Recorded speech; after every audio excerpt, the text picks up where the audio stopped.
자, 엄근진 기자와 함께하는 대유잼 뉴스. 최근에 국토부에서 대도시권의 광역교통망을 재편하는 그런 계획을 발표했습니다. 이름하여 광역교통 2030입니다. 그러니까 2030년까지 향후 10년간 대도시권의 광역교통 정책이 이렇게 진행될 것이다. 이렇게 바뀔 것이다. 이런 효과가 있을 것이다. 라는 내용을 담은 내용인데요. 어떻게 바뀌는지 또 어떻게 달라지는지 한번 살펴보겠습니다. 자, 일단 크게 이 계획을 말로 요약하면, 글로 요약하면 이렇게 세 가지로 요약할 수가 있습니다. 광역 거점 간 통행 시간을 30분대로 단축한다. 그래서 광역 거점이라는 것은 수도권에 있는 주요 베드타운, 주요 신도시, 주요 거주지라고 보시면 되겠습니다. 그곳에서 서울 출퇴근이 가능한 그런 컨디션을 만들겠다. 통행 시간이 30분이면 출퇴근에 무리가 없죠. 서울에서도 사실 서울의 어느 지역에서 도심까지 출근하시는데 편도로만 1시간 걸리는 게 흔한 일이죠. 예. 그런데 광역 거점 간, 그러니까 수도권, 경기도의 예를 들어서 신도시인데 서울 도심까지 30분대에 도달할 수 있다. 이 정도면 상당히 메리트가 있죠. 서울에서 비싼 집값, 비싼 월세를 지불하지 않고도 거주 비용을 해결할 수 있는 그런 상황이 되기 때문에 광역 거점 간 통행 시간을 30분대로 단축하는 것은 상당히 의미가 있는 그런 결과 또 목표라고 볼 수가 있겠습니다. 두 번째는 통행 비용을 최대 30% 절감한다. 그러니까 통행 시간만 줄인다고 해결되는 게 아닌 게 통행 시간은 줄었는데 그거를 이용하려면 비용이 어마어마하게 든다라고 만약에 누군가가 조건을 제시하면 그거는 사실 그림의 떡이 될 수 있죠. 네. 그거는 그렇게 갈 수 있다는 것뿐이지 매일 그걸 내가 출퇴근 비용으로 과연 감당할 수 있겠느냐 이렇게 생각해 보면 그거는 나는 도저히 안 되겠다. 나는 그냥 평소대로 평소 이용하던 교통수단을 이용해야 되겠다. 그러면 저 통행 시간이 30분대로 줄어든 게 아무런 의미가 없는 것이니까요. 그래서 정부에서 발표한 계획에는 통행 비용도 최대 30%는 줄이는 그런 방향으로 정책을 펴겠다라는 내용이고요. 그리고 환승 시간 30% 감소. 물론 한 번에 갈 수 있는 역이면 환승을 굳이 생각하지 않아도 될 텐데 그렇게 될 가능성이 크진 않죠. 예. 서울이 지하철도 잘 깔려 있고 버스도 많은 그 노선이 운행이 되고 하지만 환승이 안 된다면 그것을 효율적으로 이용할 수가 없는데 환승이 잘 되기 때문에 또 사람들이 대중교통을 이용할 수가 있고요. 근데 환승하는 그 시간 자체가 너무 오래 걸리면 실제 이동 시간은 한 30분이면 되는데 환승하는데 한 30분이 걸린다. 그러면 결국은 1시간이 걸리는 거니까요. 그래서 환승 시간도 최소한으로 단축할 수 있는 그런 또 상황을 그런 시설들을 만들겠다라는 것이 이번 광역교통 계획의 핵심 목표라고 볼 수 있습니다. 그래서 이게 제대로만 목표대로만 진행된다면 실제로 이런 결과들을 얻을 수가 있겠죠. 그렇기 때문에 일단은 이 제목만 봐서는 상당히 기대가 되는 그런 계획이라고 할 수가 있겠습니다.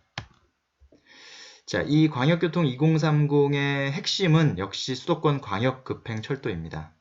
네, GTX로 많이 알려져 있는 이 수도권 광역급행철도, 대심도 철도죠. 대심도라는 것은 땅속 깊이 파고 들어가서 기존의 지하철보다 더 깊이 땅을 팠기 때문에 그 지하에서 이렇게 뭐 걸리는 장애물들이 거의 없을 수 있죠. 최소화할 수 있기 때문에 노선 자체가 좀 직선일 가능성이 크고요. 그렇기 때문에 속도를 빠르게 낼 수 있는 그런 장점이 있습니다. 역간의 간격도 상당히 길죠. 예. 딱 필요한 역에서만 세울 수 있게, 그렇기 때문에 속도가 상당히 빠르다. 그래서 광역 거점들 간의 통행 시간을 최소화할 수 있다 라는 장점이 있습니다.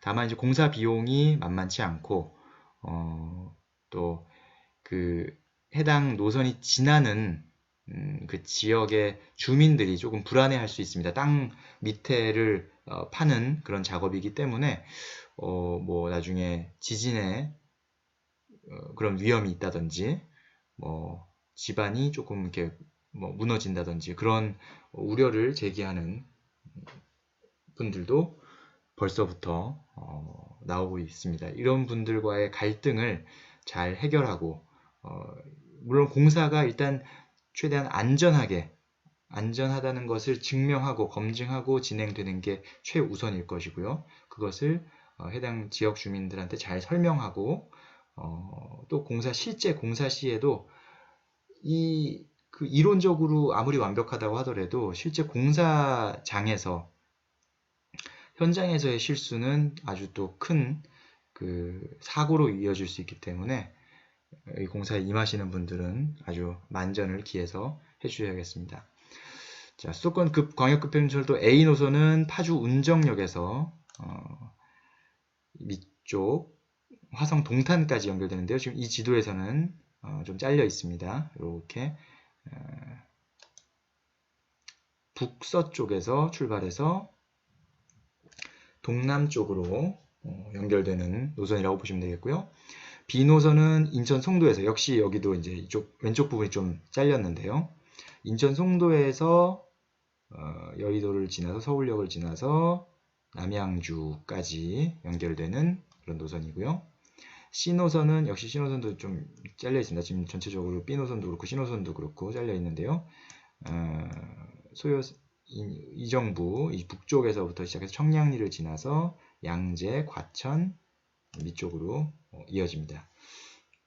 이렇게 되기 때문에 뭐 일단은 서울 도심을 주요 그 도심을 지나쳐 가고요. 그리고 고양시, 파주시, 그리고 의정부, 남양주, 성남, 동탄, 송도, 부평, 부천 뭐 이런 주요 서울 밖에 있는 하지만 많은 사람들이 살고 있는 그런 지역들을 지나쳐가기 때문에 이분들이 서울에 출퇴근하기는 상당히 편해질 것이다 라고 예측을 할 수가 있습니다. 얼마나 편해지느냐? 자, 고양에서 서울역까지 기존에 85분 걸리던 것이 30분에 도착이 가능해지고요. 인천 송도에서 서울역까지 79분 걸리던 것이 38분으로 딱 절반으로 줄어들죠.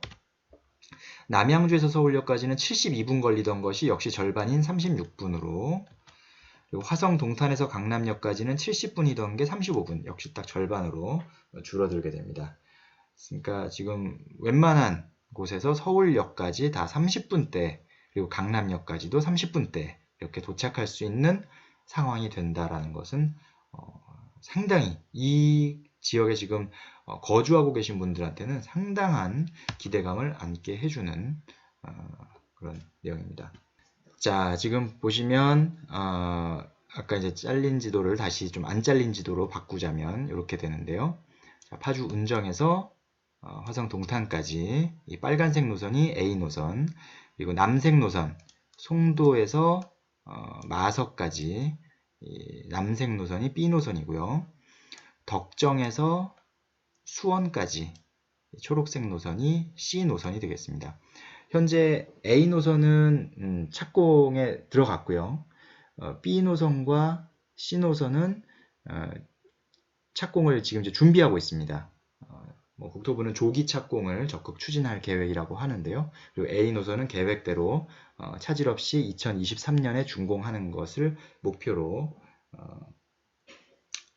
열심히 공사를 하겠다라고 밝히고 있고요. 그래서 이제 GTX 역 같은 경우는 그 역에서 해당 역에서 반경 5km 그 안쪽이 이 GTX의 영향을 받는 그런 범위에 들어가 있습니다. 그러니까 요 5km 범위 안에 사시는 분들은 웬만하면 뭐 여기 5km를 이동해 오시더라도 이 거점까지 이동하는 것이 더 효율적이고 합리적이다. 그렇기 때문에 뭐 예를 들어서 이렇게 그 이상 뭐 반경 한 10km 사시는 분들은 사실 여기 운정역까지 이동해서 다시 이걸 타는 게 좀 부담스러울 수 있지만 한 5km 정도면 뭐 이 안에서의 뭐 버스나 이런 걸 환승을 통해서 충분히 이 GTX 노선을 이용할 수 있다. 그 영향권 안에 들어가 있다. 이렇게 이제 평가가 되죠. 그래서 그렇게 평가가 되시는 분들의 그 범위를 이렇게 하늘색 동그라미로 표시하다 보니까 서울과 수도권의 상당 부분이 이렇게 표시가 되고 있고요. 그리고 신분당선과 신안산선은 뭐 GTX는 아니지만 GTX에 버금가는 새로운 이 광역 철도라고 볼 수가 있겠거든요. 그래서 이 노선은 GTX보다는 이제 주변 영향권이 좀 작다라고 봐서 반경 2km까지 영향권으로 봤을 때 여기는 이제 연두색 동그라미로 표시를 했을 때 지금 서울과 수도권의 상당 그 수의 부분이 이 하늘색 동그라미 또는 연두색 동그라미에 속한다. 이렇게 볼 수가 있겠고요. 급행철도를 의 수혜지역, 그러니까 급행철도의 수혜지역에 해당되는 면적에 사시는 분들은 얼마나 될까 이제 추산을 해보면 수도권 인구의 77% 정도가 이 급행철도 수혜지역에 해당될 것이다.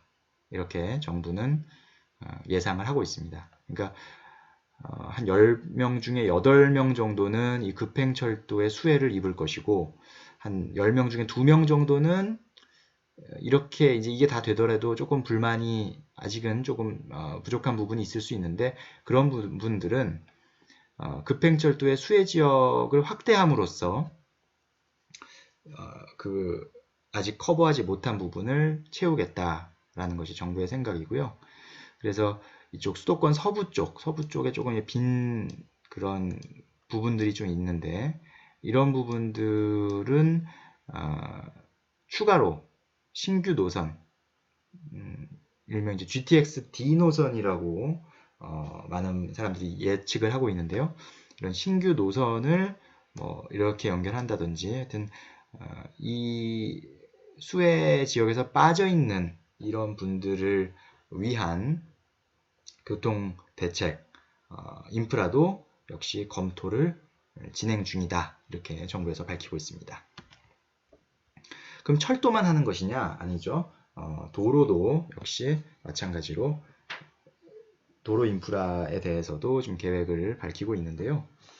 일단은 기본적으로 수도권 외곽의 순환 고속도로망이 있는데 그것을 아직 연결이 안 된 부분들을 연결을 해서 도심 교통량을 좀 분산시키는 그런 기능을 할 수 있게 한다는 것이고요.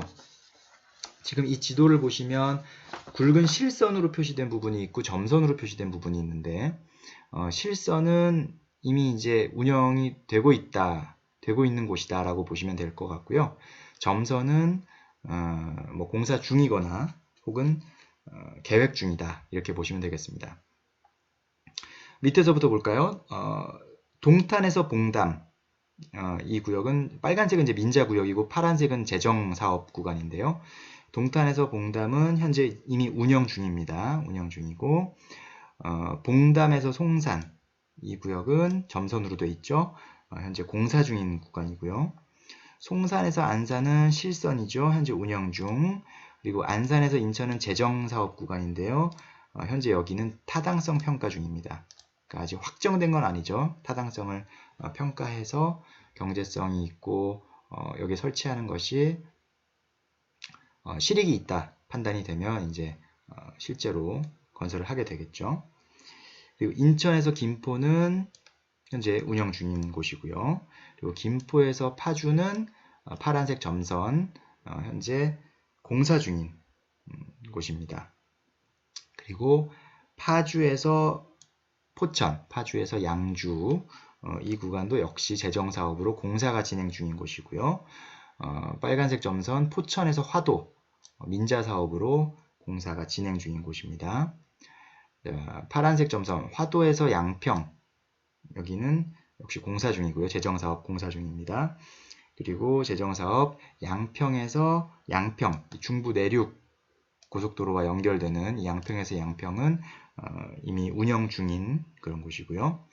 양평에서 이천은 재정사업 지금 최근에 착공을 했죠. 2019년 9월에 착공을 했습니다. 그래서 여기도 공사가 다 끝나면 이제 운영이 되겠죠. 그리고 이천에서 오산은 빨간색 점선 민자 사업으로 공사가 진행 중인 상황입니다. 그래서 이것들이 점선인 부분이 좀 많은데 이 부분들이 공사가 다 끝나고 또 타당성 평가가 통과하고 이렇게 되면 이제 수도권을 크게 한 바퀴 도는 이 안에도 지금 이제 수도권 그 외곽순환 도로가 있는데 그거보다 더 크게 광역으로 이렇게 수도권을 순환하는 도로가 생기게 되면 여기에 이제 있는 그 철도와 함께 이 수도권 서울 간의 교통 수송을 상당히 분담하게 될 것으로 예상됩니다. 자, 그러면 이제 이게 어떤 효과를 낳게 될 것인가 이제 한번 생각해 볼 수가 있겠죠. 자, 왼쪽이 현재 상황이고요. 오른쪽이 앞으로 10년 뒤 2030년 2030 계획이 완료된다는 가정하에 살펴본 것들인데 지금 짙은 파란색이 30분 통행권 그리고 하늘색이 1시간 통행권을 표시한 것이라고 보시면 됩니다. 그러니까 뭐 고양시, 인천광역시, 남양주시, 화성시 이런 주요 거점에서 현재로서는 한 30분이면 요 정도 커버가 가능하고요. 여기도 요 정도 커버. 뭐 아주 미미하죠. 사실 30분 거리로 커버할 수 있는 그 지역이 뭐 아주 사실은 거의 미미하다고 봐야 되고요. 1시간 통행권 하늘색으로도 그렇게 넓지가 않아요. 지금 현재로서는. 인천은 그나마 뭐 지하철도 많이 깔려 있고 하니까 인천은 그나마 넓고 고양시도 이제 지하철이 다니니까 그런 부분을 감안했을 때는 1시간 통행권은 그래도 꽤 있지만 아직 서울 도심까지 오기에는 1시간에 다 오지 못하는 그런 상황입니다. 남양주도 마찬가지고요. 여기 이미 시간이 그렇죠. 한 70분 이상 85분까지 걸리는 그런 상황인데 이게 2030년에는 주요 거점에서 서울역 혹은 여의도, 강남역까지 30분대에 도달할 수 있는 그런 컨디션이 되고요.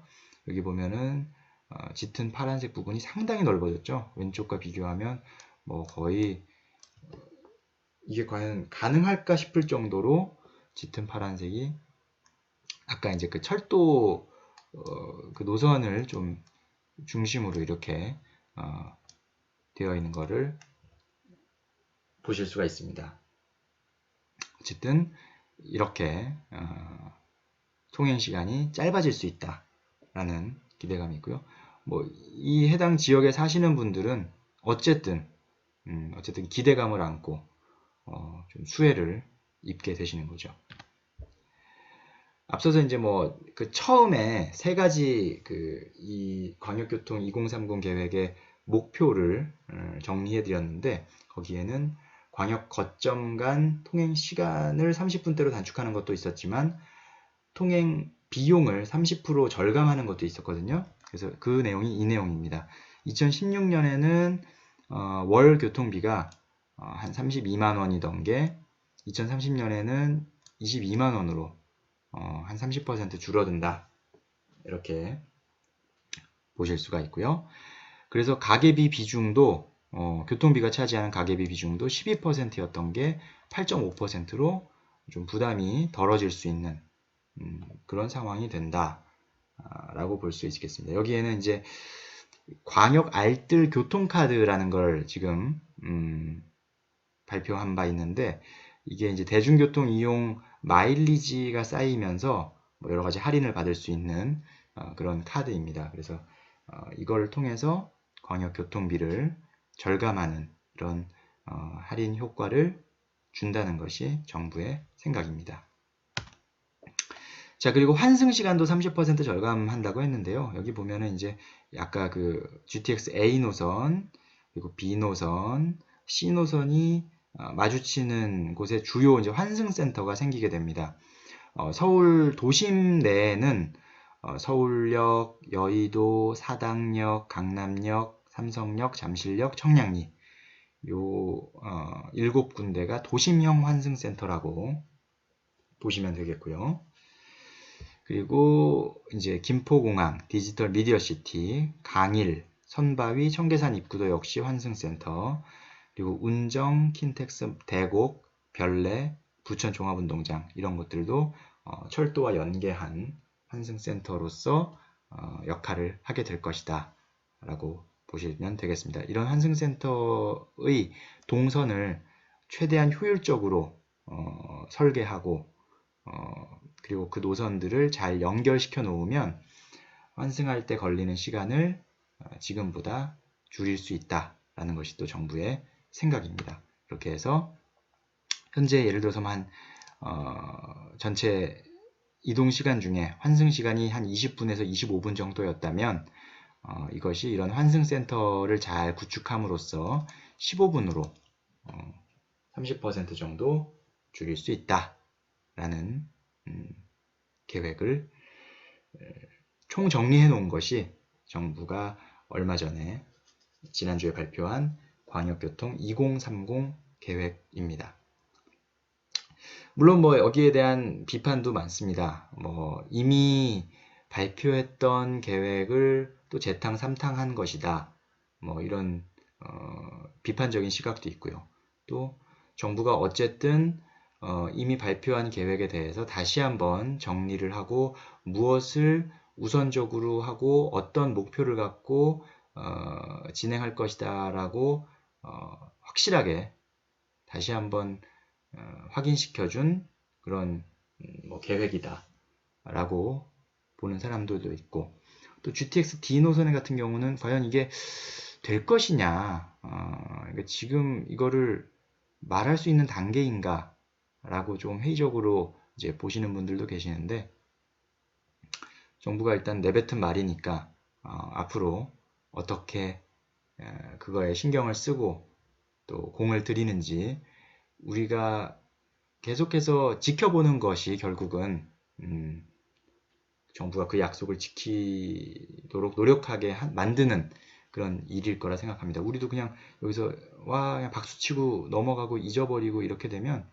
정부도 그냥 그렇게 생각하고 신경을 안 쓸 수도 있어요. 그러니까 우리가 계속해서 그 노선은 GTX D 노선은 어떻게 검토가 어떻게 됐어? 계속 확인해 봐야 되고, 통행시간 단축은 잘 되고 있는 거야? 그 A 노선 공사는 잘 진행되고 있니?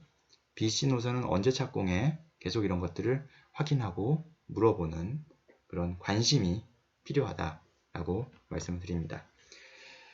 이 계획대로 잘 되기만을 기대를 하겠습니다. 그러면 우리의 2030년은 상당히 지금보다는 살기 좋은 그런 2030년이 될 것으로 예상이 되고요. 한편으로는 그런 것도 있습니다. 그러니까 서울보다 어쨌든 서울에 몰리던 수요를 좀 분산시키는 효과가 있을 수 있겠죠. 수도권으로. 다만 우리나라는 이미 수도권에 너무나 많은 사람들이, 한 인구의 절반 정도가 수도권에 살고 있기 때문에 또 수도권에만 이런 혜택을 주는 것이 지방 분들이 보시기에는 또 불만이 생길 수 있는, 왜 지방은 인프라를 안 깔아주고 수도권, 서울 이런 데만 계속 깔아주냐. 지방분들은 그렇게 보실 수가 있겠고, 수도권 분들은 아 이제 그래도 다행이다. 우리 서울 들어가기가 좀 더 편해졌다. 이렇게 보실 수가 있겠고, 또 한편으로는 결국은 서울만 좋아지는 것 아니냐. 이렇게 보는 시각도 있을 겁니다. 어떻게 그 결과가 나타날지는